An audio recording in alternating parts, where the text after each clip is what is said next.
اعوذ باللہ من الشیطان الرجیم بسم اللہ الرحمن الرحیم۔ تو آج کا ہمارا موضوع ہے جی نماز کے حوالے سے ہی، جو ہم پچھلی ویڈیو میں بہت سارے سوالات چھوڑ گئے تھے کہ ان کے سوالات، یہ اس طرح کے سوالات پیدا کیوں ہوئے، کیوں ہماری امت ایک ہی پلیٹ فارم پہ اکٹھی نہیں ہو سکی، اس کی وجہ کیا تھی۔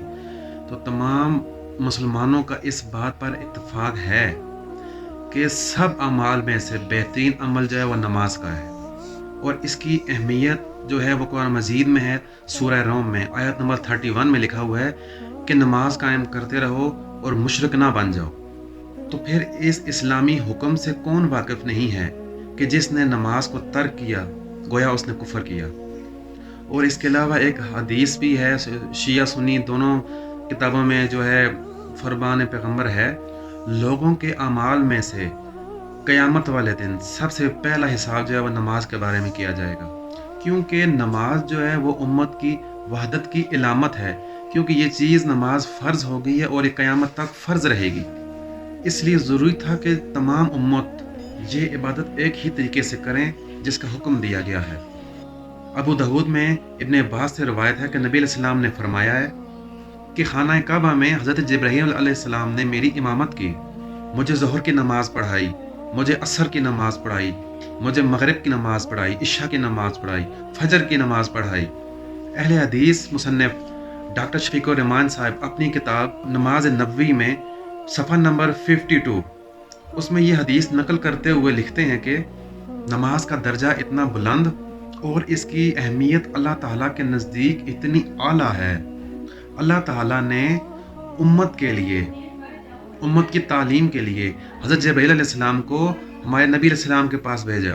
تو جبرائیل علیہ السلام نے اللہ تعالیٰ کے حکم کے مطابق نبی علیہ السلام کو نماز کی کیفیت، قاعدہ و ضوابط سکھائے۔ پھر نبی علیہ السلام جو ہے جبرائیل علیہ السلام کے سکھائے ہوئے وقتوں کے مطابق نماز ادا کرتے رہے۔ پھر اس کے بعد امت کو بھی یہ نبی علیہ السلام نے حکم دیا کہ تم نماز اس طرح سے قائم کرو جس طرح سے تم مجھے نماز ادا کرتے ہوئے دیکھتے ہو۔ اس کے بعد پھر جو ہے اہل حدیث کے جو مصنف ہے ڈاکٹر شفیق الرحمان صاحب اپنی کتاب اسی نماز نبوی میں وہ یہ لکھتے ہیں کہ نبی علیہ السلام نے ممبر پر کھڑے ہو کر تمام لوگوں کو نماز کا باقاعدہ طریقہ سکھایا، خود نماز پڑھ کے بتائی، قیام کیسے کرنا ہے، رکوع سجود کیسے کرنے ہیں۔ پھر ساتھ حکم دیا کہ جس طرح سے میں نماز پڑھتا ہوں آپ لوگ بھی اسی طرح سے نماز کو ادا کرو اور نماز کی کیفیت کو محسوس کر سکو۔ اور اس کے علاوہ شیخ عبدالعزیز ان کی کتاب صحیح نماز نبوی میں صفحہ نمبر 21 پر لکھتے ہیں کہ رسول اللہ صلی اللہ علیہ وسلم نے ممبر پر کھڑے ہو کر نماز ادا کرنے کا طریقہ سکھایا تاکہ لوگ صحیح طرح سے نماز سیکھ سکیں۔ جبرائیل علیہ السلام اللہ تعالیٰ کی طرف سے جو نماز کا طریقہ لے کر آئے تھے نبی علیہ السلام کے پاس، وہ نماز کا طریقہ ایک ہی تھا۔ اچھا جی، اس کے بعد اگلا سٹیپ آتا ہے جی کہ نبی علیہ السلام کے بعد یہ نماز کو سینے پر باندھنا، ناف کے اوپر باندھنا، ناف کے نیچے باندھنا، یہ طریقے کیسے وجود میں آئے۔ آج ہم دیکھتے ہیں کہ کوئی بھی مسئلہ حدیث نہ ملنے پر حنفی، شافعی، حنبلی اور اہل حدیث برادران تو ہاتھ باندھ کر نماز تو پڑھتے ہیں، لیکن یہ ہاتھ باندھنے کہاں ہیں، یہ کہاں پر لکھا ہے، اور یہ سب کا اپنا اپنا طریقہ ہے۔ اس کی وجہ یہ ہے کہ اہل سنت کے ائمہ اور محدثین کو کوئی بھی ایک مستند حدیث بھی نہیں مل سکی جو نماز میں ہاتھ باندھ کر پڑھنے پر دلالت کرتی ہو۔ اچھا، اس کے اوپر آپ کو ایک حیران کن میں بات بتاؤں کہ جناب محمد شفیق اسد فاضل مدینہ یونیورسٹی نے شیخ محمد الیاس فیصل نے نماز پیغمبر صلی اللہ علیہ وسلم پر ایک مقدمہ لکھا۔ اس کے اندر ان کا بیان یہ ہے کہ کوفہ میں 1500 صحابہ کرام تشریف لائے جن کے علوم کوفہ میں پھیلے۔ اس طرح کوفہ مرکز علوم، کتاب و سنت بن گیا۔ لیکن جب ہم کوفہ میں پیدا ہونے والی شخصیت اور وہاں پر زندگی گزارنے والی شخصیت امام ابو حنیفہ کے جمع کردہ مجموعہ احادیث مسند امام اعظم کو دیکھتے ہیں تو اس کے اندر ہم کو نماز میں ہاتھ باندھنے والی کوئی ایک حدیث بھی نہیں ملتی، اور جو 1500 صحابہ کرام کوفہ تشریف لائے تھے ان سے بھی کوئی ایسی احادیث نہیں ملتی کہ جس میں انہوں نے بتایا ہو کہ نبی علیہ السلام جو ہے ہاتھ باندھ کر نماز ادا کرتے تھے۔ ایسی کوئی حدیث انہوں نے بیان نہیں کی، اور ہم پورے یقین سے یہ بات کہتے ہیں کہ اگر نماز میں ہاتھ باندھنے والی احادیث ہوتی، اگر کوئی سنت ہوتی نبی علیہ السلام کی، تو صحابہ کرام ضرور اسے بیان فرماتے۔ اور امام ابو حنیفہ